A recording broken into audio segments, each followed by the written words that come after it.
Hozir biz kun issiq bo'lishiga qaramasdan Surxondaryo viloyatidagi Qoratepa arxeologik manzilgohiga yetib keldik.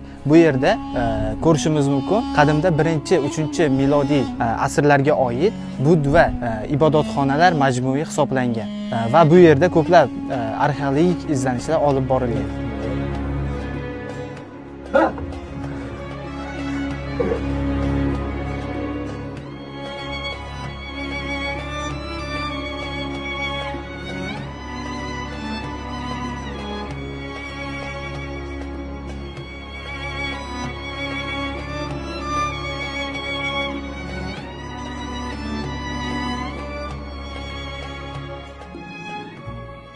Hozir biz Fayoztepa buddizm ibodatxonasiga yetib keldik.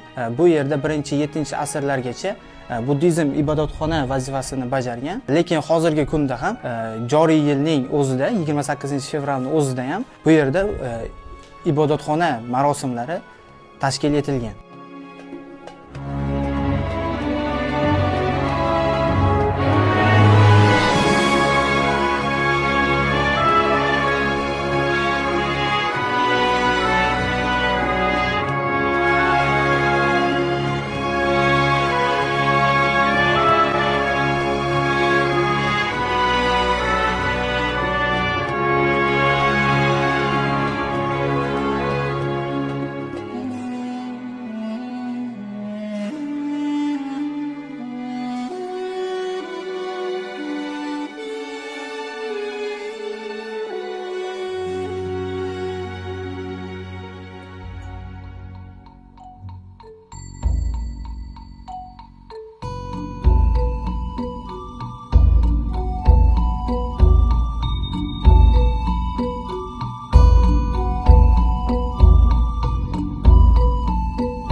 Hozir biz Termizdagi me'moriy yodgorlik Zarmala minorasi yonida turibmiz. Buning ikkinchi nomi ham bor, u stupa deb ham ataladi. Stupa so'zi ketma-ket tarjima qilinganda tuproq yoki toshlar deb ataladi. Bu inshoot miloddan avvalgi 2-asrlarga tegishli hisoblanadi.